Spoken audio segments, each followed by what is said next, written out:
This is our fourth lesson here on raising godly children in an ungodly world.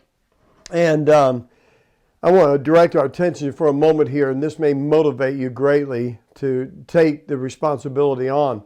The Bible says in Psalms 144 and verse 11, look what it says. It says, "Rid me and deliver me from the hand of strange children." That's an interesting statement. "Whose mouth speaketh vanity, and their right hand is a right hand of falsehood." So when it says, "Rid me, deliver me from the hand of strange children," the word hand is literally speaking, think about this, deliver me from the hand, it means pain. It means pain. It means deliver me from the pain, the terror of a child that attacks their parents for their faith. This happens all the time. And so the word strange here is talking about heathen children. And the word children means relationships. Sons, grandsons, daughters, granddaughters. So our prayer should be, "Oh God, please save my children, save my grandchildren." And not just save them, but give them a heart for God and the things of God. And that God, they would not be painful to us. That they would, and listen, if we're not going to train our children, then they're going to be painful for us. They're going to unusually break our hearts. Now listen, I'm going to say this. You can train your children and they still not embrace what you believe. But listen, what we don't want to do is raise our kids and then go, "We didn't do it." And so he's praying here, "God, deliver me from the hand of strange children." There's nothing more harmful to the heart of a parent than to have children and grandchildren who refuse Christ and literally oppose them, opposition, stubbornness against them, and be as heathen children. Now, our passion should be, as it is expressed so vividly here in Psalms 144, and the next verse says this. It says, "That our sons may be as plants grown up in their youth, and that our daughters may be as cornerstones polished after the similitude of a palace." So what a description for our heart's desire for our children. Think about it. Let's talk about the sons. It says that our sons may be plants grown up in their youth.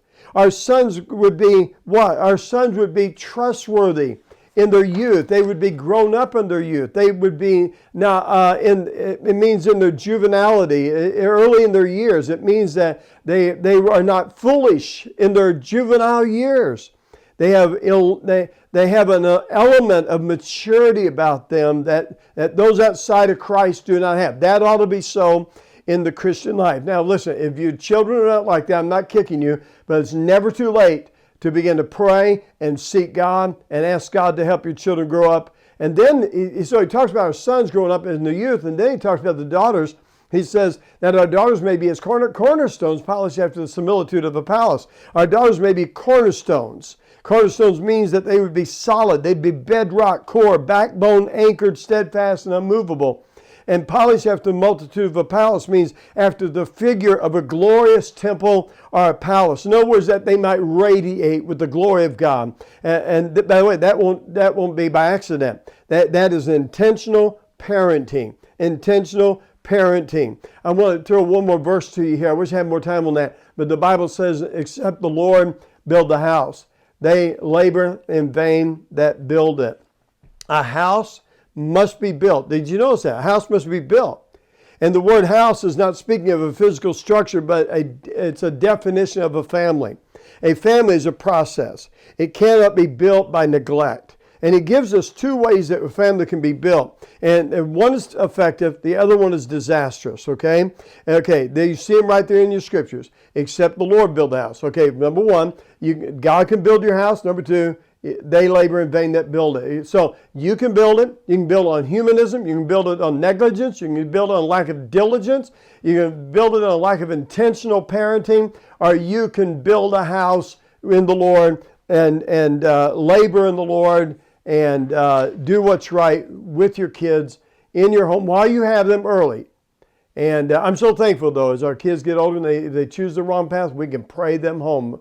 So I encourage you, Stay with us, share this vlog with other people, and get them caught up, and let's move on together in the next few weeks. Such a need in our world that we are raising our children to love God, love others. So what we want you to do is share this, subscribe if you haven't subscribed, if you're watching on YouTube, and we hope that this will be a blessing to you in the upcoming weeks.